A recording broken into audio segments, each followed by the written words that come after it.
दूर पहाड़ों के बीच एक गांव था। उस गांव का नाम खाती गांव था। वहां के लोग बहुत ही सीधे और सरल थे। गांव के लोगों का जीवन खेती पर निर्भर था। उसी गांव में मोहन नाम का एक गरीब किसान रहता था। मोहन के परिवार में उसकी बूढ़ी माँ सरस्वती देवी, उसकी पत्नी विमला और उसका 5 साल का बेटा दीपक था। मोहन के पास थोड़ी सी जमीन थी जिसमें वो खेती करके अपने परिवार का पालन पोषण करता था। उगता हुआ सूरज दुनिया के लिए रोशनी लाता है, पर मोहन के लिए ये सिर्फ एक और दिन की जद्दोजहद लेकर आता है। फूस की छत से छनकर आती रोशनी सीधे उसकी बीमार माँ के चेहरे पर पड़ती है। मोहन, आज दीपक को क्या कहूंगी? कल रात उसे बहलाकर सुला दिया था कि सुबह उठते ही गर्मा गर्म खाना मिलेगा। अब वो जागने वाला है, चूल्हा ठंडा पड़ा है और मेरी ममता लहूलुहान हो रही है।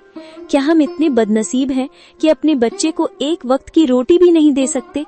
भरी आंखों से। बिमला, तुम्हारी ये खामोश सिसकियां मेरे कलेजे को चीर देती हैं। मैं किसान हूँ, धरती का सीना चीरकर अनाज पैदा करना मेरा काम है, पर आज किस्मत ने मेरा ही सीना चाक कर दिया है। जमींदार के चक्कर काट काट कर पैर के जूते घिस गए, पर वो उधार देने को तैयार नहीं। पर हार नहीं मानूंगा, आज फिर जाऊंगा। शायद खुदा को मेरी मेहनत पर नहीं तो इस मासूम दीपक की भूख पर तरस आ जाए। सरस्वती देवी अंदर से खांसते हुए, बेटा मोहन, पास आ। देख, मेरा अंत समय करीब है, पर मुझे अपनी मौत का डर नहीं है। मुझे डर है कि कहीं मेरी गरीबी तेरे जमीर को न खा जाए।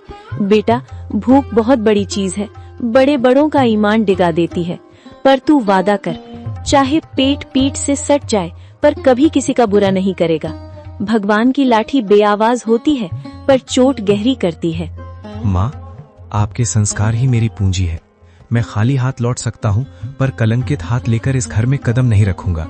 मोहन जमींदार के घर चला जाता है। नंगे पांव, फटी हुई कमीज और आंखों में उम्मीद की आखिरी चमक लिए मोहन जमींदार की हवेली के बाहर खड़ा है। सूरज की तपिश उतनी नहीं चुभ रही थी जितनी पेट की भूख और घर में बीमार माँ की कराह चुभ रही थी। जमींदार साहब एक आरामदायक कुर्सी पर बैठे हुक्का गुड़गुड़ा रहे थे, मानो मोहन का दुख उनके लिए कोई मनोरंजन हो। माई बाप, हुजूर, इस अभागे की विनती सुन लीजिए। मैं जानता हूँ कि पिछला लगान अभी पूरा नहीं चुका पाया हूँ, लेकिन मेरी मजबूरी की दीवार बहुत ऊंची हो गई है सरकार। घर में चूल्हा 3 दिन से ठंडा पड़ा है। मेरा 5 साल का बेटा दीपक, जो अब तक खेलता कूदता था, आज भूख हमारे निढाल होकर जमीन पर पड़ा है।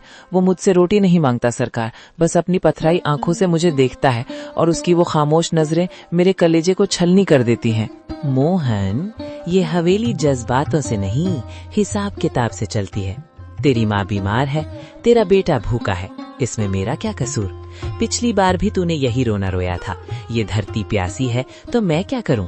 मुझे अपनी तिजोरी भरनी है, तेरी गरीबी का बोझ नहीं उठाना। हुजूर, आप तो गांव के अन्नदाता हैं। अगर आप ही हाथ खींच लेंगे तो हम जैसे छोटे किसान कहाँ जाएंगे? मुझे बस थोड़े से आलू और मटर के बीज उधार दे दीजिए। मैं दिन को दिन नहीं समझूंगा, रात को रात नहीं देखूंगा। मैं अपने खून पसीने से उस बंजर जमीन को सींच दूंगा। मैं वादा करता हूँ सरकार, फसल कटते ही सबसे पहले आपका कर्ज चुकाऊंगा। मेरी माँ घुट घुट कर मर रही है, उसे दवा चाहिए। हुजूर, एक बाप होने के नाते मुझ पर तरस खाइए। क्या एक गरीब के बच्चे को जीने का हक नहीं है? हक की बातें मत कर मोहन, हक अमीरों की जागीर होती है। बीज चाहिए, बीज की कीमत लगती है। तेरे पास देने को क्या है? वो 2 बीघा जमीन जो पहले ही गिरवी है। जा, यहाँ से दफा हो जा। अपनी इन भीगी आंखों से मुझे पिघलाने की कोशिश मत कर। जब तक पिछला हिसाब बराबर नहीं होता, तुझे एक दाना भी उधार नहीं मिलेगा। हुजूर, आज आप मुझे यहाँ से खाली हाथ भेज रहे हैं, पर याद रखिएगा, गरीब की आह बहुत गहरी होती है। मैं अपनी मेहनत बेचने आया था, अपनी खुददारी नहीं। अगर खुदा ने चाहा तो मेरी मिट्टी भी सोना उगलेगी। आज आप मेरी गरीबी का मजाक उड़ा रहे हैं, पर वक्त का पहिया घूमेगा हुजूर, वक्त का पहिया जरूर घूमेगा। मोहन अपनी फटी हुई आंखों में आंसू लिए भारी कदमों से हवेली की सीढ़ियां उतर गया।